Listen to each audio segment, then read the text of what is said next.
Dear student, जेपीआईसी digital study में आपका स्वागत है।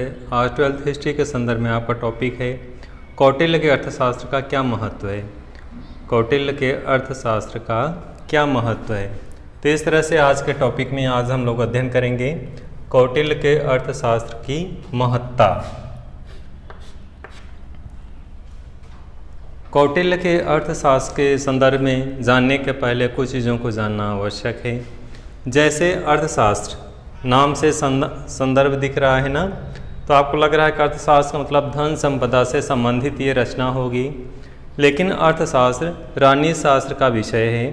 रानी शास्त्र की पुस्तक है, अर्थशास्त्र का विषय वस्तु इसमें नहीं है। तो इस तरह से जो एक मन में परिकल्पना आती है कि अर्थशास्त्र मतलब धन संपदा से संबंधित होगा, तो ऐसा बिल्कुल नहीं है। अर्थशास्त्र जो है रानी शास्त्र की पुस्तक है, जिसकी रचना चाणक्य ने किया था। तो आइए विस्तार से इसका अध्ययन करते हैं, विषय वस्तु को आगे बढ़ाते हैं।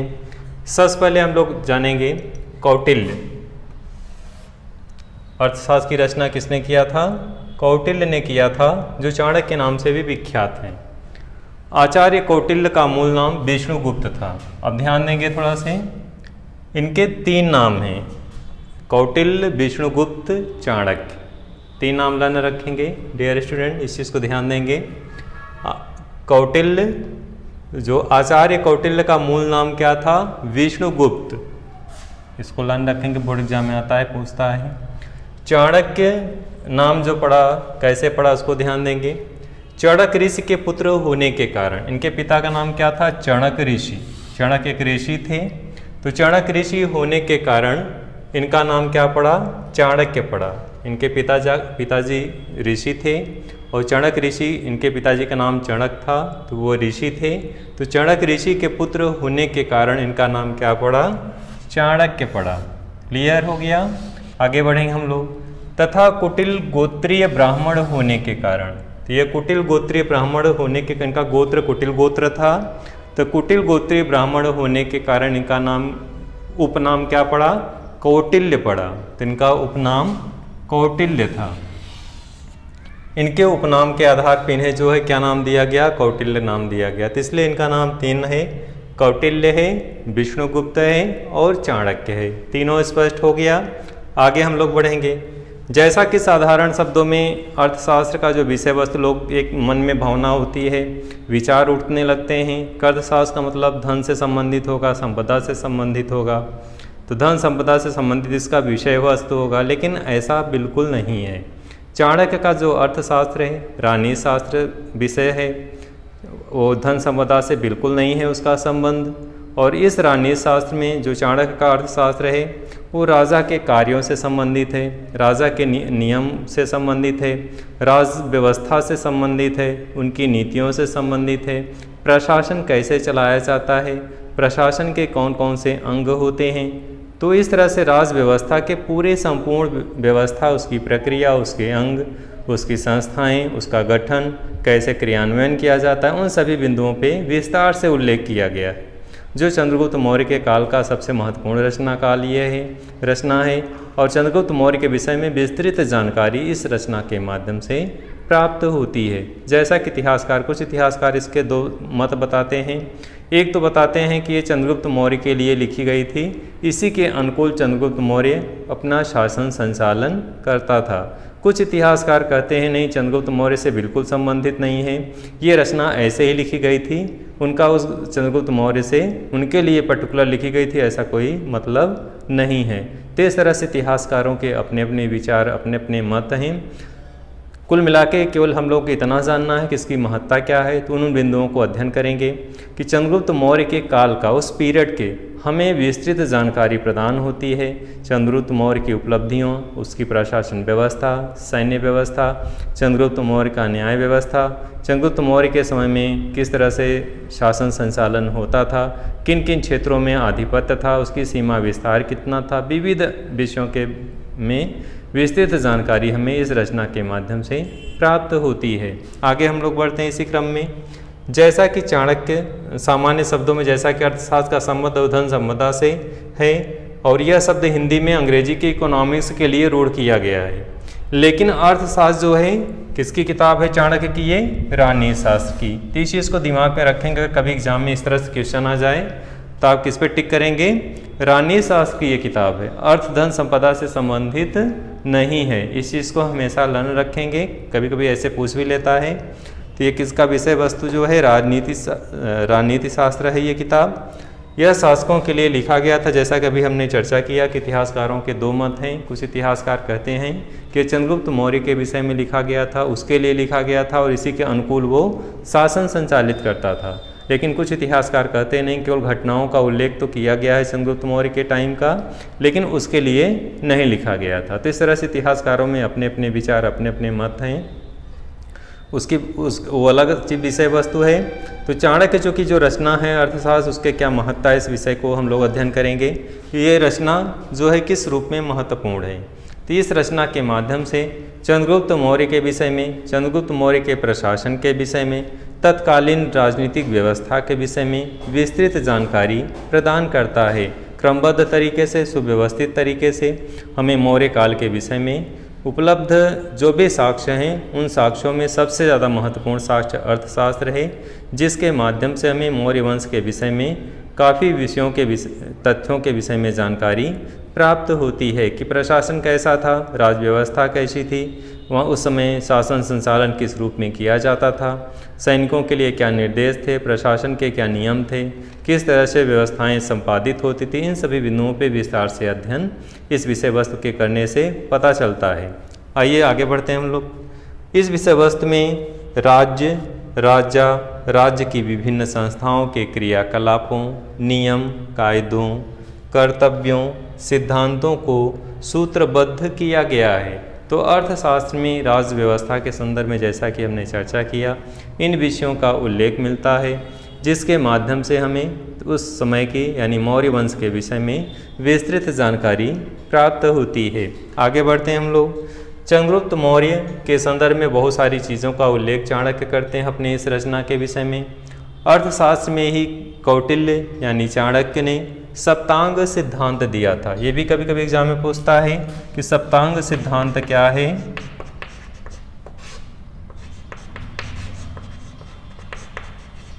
एग्जाम में पूछ लेता है कभी कभी सप्तांग सिद्धांत क्या है।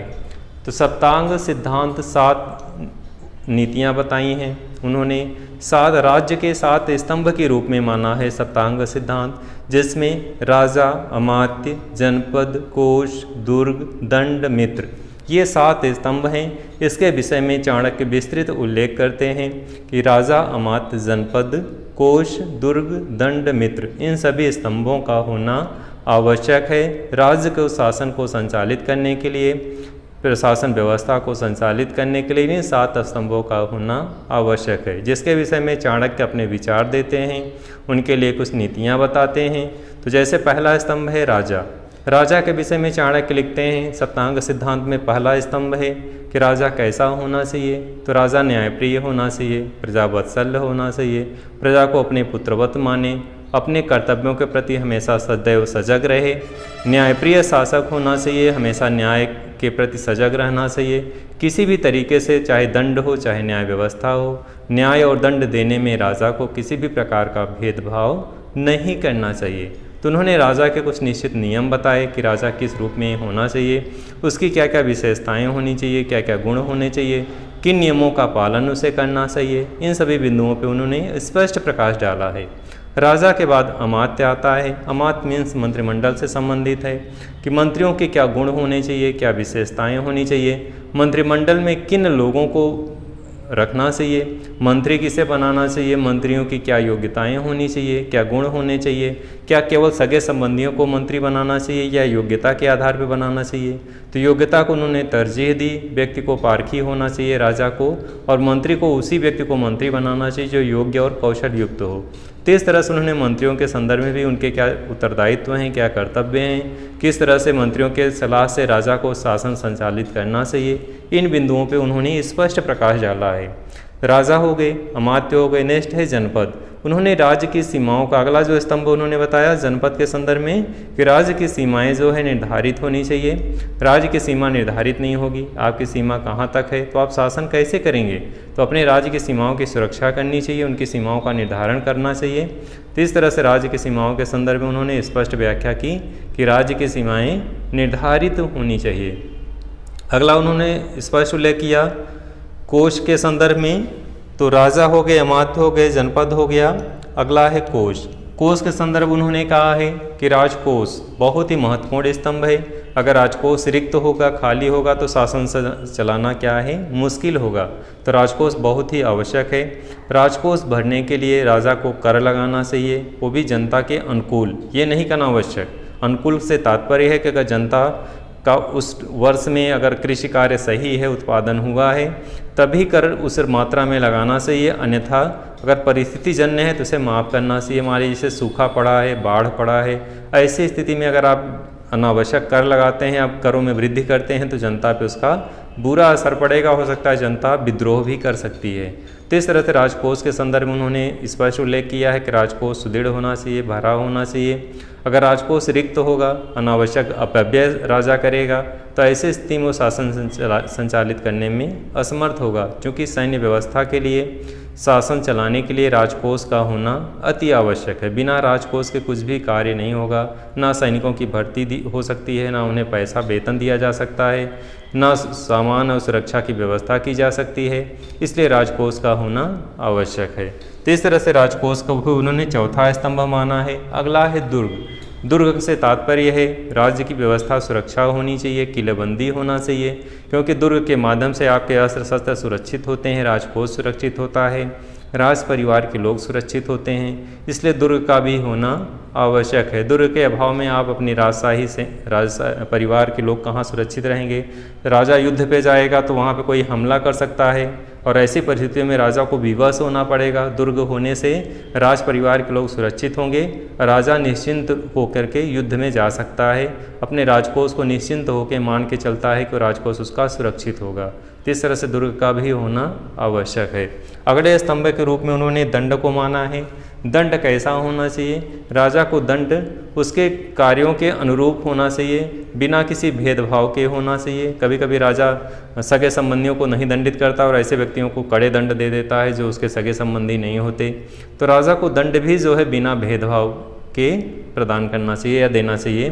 किसी को इस तरह से नहीं देना चाहिए कि प्रतिशोध के आकर या फिर सगे संबंधी है तो उन्हें माफ़ करना चाहिए। तो दंड भी उसका ऐसा होना चाहिए जो कारणवश हो और तार्किक हो। अगला है मित्र।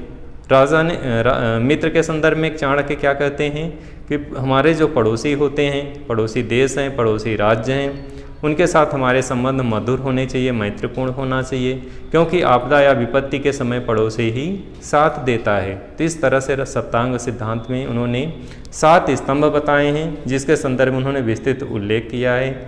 डियर स्टूडेंट, अर्थशास्त्र जो है तत्कालीन उस समय की चंद्रगुप्त मौर्य के टाइम की या उस पीरियड के विषय में हमें राजनीतिक व्यवस्था के विषय में विस्तृत जानकारी प्रदान करता है। तत्कालीन सामाजिक और आर्थिक जीवन पर प्रकाश डालता है। किस तरह से उस समय का समाज था, कैसा राजनीतिक जीवन था, शासक के क्या कर्तव्य उत्तरदायित्व थे, सैनिक व्यवस्था कैसी थी, किस तरह से शासन संचालित होता था, किस तरह से राजा अपनी नीतियों को क्रियान्वित करता था, कैसे उसके पड़ोसी देशों के साथ संबंध थे, किस तरह से वो न्यायप्रिय था, उसकी न्याय व्यवस्था कैसी थी, कर प्रणाली उसकी कैसी थी, राजस्व की क्या स्थिति थी। इन सभी बिंदुओं पर विस्तृत प्रकाश चाणक्य अपने अर्थशास्त्र में करते हैं। तो आज के इस विषय वस्तु में आपने बहुत सारी चीज़ों को अध्ययन किया कि अर्थशास्त्र जो है में विषय वस्तु क्या क्या है, किन किन चीज़ों का उल्लेख किया गया है, सप्तांग सिद्धांत क्या है, सप्तांग सिद्धांत में 7 स्तंभों के विषय में क्या क्या उन्होंने उल्लेख किया है। इस पर विस्तृत प्रकाश में चाणक्य की रचना अर्थशास्त्र के माध्यम से प्राप्त होती है। डियर स्टूडेंट, अपने विषय वस्तु को यहीं समाप्त करते हैं। फिर से नए वीडियो में मिलते हैं।